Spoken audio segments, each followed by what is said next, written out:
জান্নাতে বাবা মায়ের সাথে সন্তানরা থাকতে পারবে কিনা, মানে অনেক সময় বাপ মা আগে মারা গিয়েছে, সন্তান পরে মারা গিয়েছে, তো কবরের জিন্দেগিতে তো বাপ মার সাথে দেখা হচ্ছে না, জান্নাতে যখন যাবে সেই বাপ মাকে সন্তান পাবে কিনা। 2 নম্বর বিষয় হচ্ছে অনেক সময় সন্তান বাবা মার আগে মারা যায়, তো এই বাপ মা চিন্তা করে যে আমি যখন আখেরাতে উঠব সেই সন্তানের সাথে আমার দেখা সাক্ষাৎ হবে কিনা। ভেরি ভেরি ইম্পর্টেন্ট একটা বিষয়। অনেক স্ত্রীরাও কিন্তু এই কথা বলে যে হুজুর জান্নাতে আমি কোনো স্বামী চাই না, দুনিয়ার জিন্দেগিতে আমার যে স্বামী ছিল সেই স্বামীকে আমি জান্নাতেও চাই, এই স্বামীকে আমি জান্নাতেও চাই। তাহলে সন্তান বাপ মার সাথে জান্নাতে মিলিত হবে কিভাবে, আর স্বামী স্ত্রী জান্নাতে একসাথে একত্রিত দেখা করতে পারবে কিনা, এই প্রশ্নের জবাবটাকে আপনাদের সামনে আমি তুলে ধরছি। এই প্রশ্নের জবাবের আগে আপনাকে এবং আমাদেরকে একটি আয়াত খেয়াল করতে হবে। পবিত্র কোরআনুল কারীমের সূরা তুরের 21 নম্বর আয়াত কি বলছে আল্লাহ সুবহানাহু ওয়া তাআলা, আউযু বিল্লাহি মিনাশ শাইতানির রাজীম, বিসমিল্লাহির রহমানির রহিম, والذين آمنوا واتبعتهم ذريتهم بإيمان ألحقنا بهم ذريتهم وما ألتناهم من عملهم من شيء كل امرئ بما كسب رهين।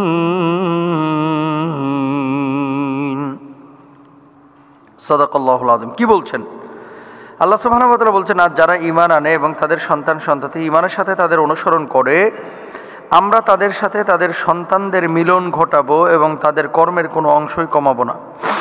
প্রত্যেক ব্যক্তি তার কামাইয়ের ব্যাপারে দায়ী থাকবে। এই আয়াতের দলিল থেকে বোঝা যায়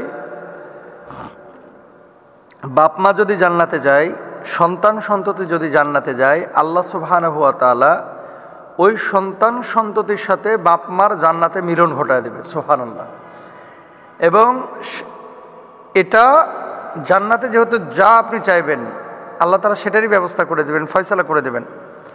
সন্তান যদি জাহান্নামী হয়, বাপ মা যদি জান্নাতে যায়, তাহলে চাইলে কিন্তু আল্লাহ সুবহানাহু ওয়া তাআলা সেই সন্তানকে মিলন করবেন না। এই জন্য দুই পক্ষকেই, এখন আপনি বললেন যে আল্লাহ আপনি তো সবই দিবেন জান্নাতের মধ্যে, তাহলে আমার সেই সন্তানকে দেন, সেই সন্তানের মতো কোনো কিছু হয়তো আল্লাহ তাআলা আপনাকে দিবেন। সেই সন্তান যদি জাহান্নামে যায় তাহলে কিন্তু আপনি জান্নাতে তাকে পাচ্ছেন না। এই জন্য কু আনফুসাকুম ওয়া আহলিকুম নার, নিজেরা জাহান্নামের আগুন থেকে বাঁচতে হবে এবং পরিবারের সদস্যদেরকে বাঁচানোর জন্য চেষ্টা করতে হবে। এটা হচ্ছে আমাদের কাজ।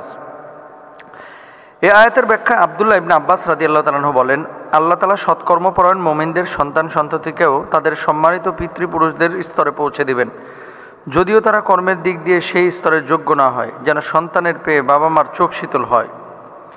জান্নাতীরা জান্নাতে প্রবেশ করে তার বাবা মা, স্ত্রী ও সন্তানদের সম্পর্কে জিজ্ঞেস করবে যে তারা কোথায় আছে। জবাবে বলা হবে তারা তোমার মর্যাদার স্তর পর্যন্ত পৌঁছাতে পারেনি, তাই তারা জান্নাতে আলাদা জায়গায় আছে। এই ব্যক্তি আরজ করবে, হে আল্লাহ, দুনিয়াতে আমি নিজের জন্য তাদের সবার জন্য আমল করেছিলাম, তখন আল্লাহ তাআলার পক্ষ থেকে নির্দেশ হবে তাদের জান্নাতে এই স্তরে একসাথে রাখা হোক। সুবহানাল্লাহ।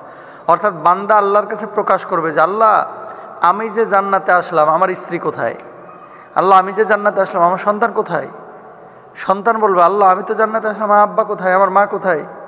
স্বামী জিজ্ঞেস করবে আল্লাহ আমার স্ত্রী কোথায়, স্ত্রী জিজ্ঞেস করবে আমার স্বামী কোথায়। আল্লাহ সুবহানাহু ওয়া তাআলা জান্নাতে ফয়সালা হবে, কেউ যাবে জান্নাতুল ফেরদাউসে, কেউ যাবে নিচু স্থানে স্তরে। তো যখন এরকম হয়ে যাবে তখন আল্লাহ সুবহানাহু ওয়া তাআলার পক্ষ থেকে ফয়সালা হবে যে না, ওই নিচু স্তর থেকে এদেরকে উঁচু স্তরের জান্নাতে তোমরা নিয়ে আসো। তাহলে পরিবারের সদস্যদের সবার উচিত যে জান্নাতে যাওয়া, সবার উচিত জান্নাতে যাওয়ার জন্য চেষ্টা করা। যদি কেউ চেষ্টা করে তাহলে সেই চেষ্টার প্রতিফল হিসেবে আল্লাহ সুবহানাহু ওয়া তাআলা তার সাথে তার সন্তানের দেখা করাবেন, সাক্ষাৎ করাবেন। সেই বাবা মার সাথে সন্তানের দেখা হবে, সন্তানের সাথে বাবা মার দেখা হবে, স্বামী স্ত্রীর সাথে স্বামী স্ত্রী দেখা হবে, যদি দুই পক্ষই জান্নাতে যায়।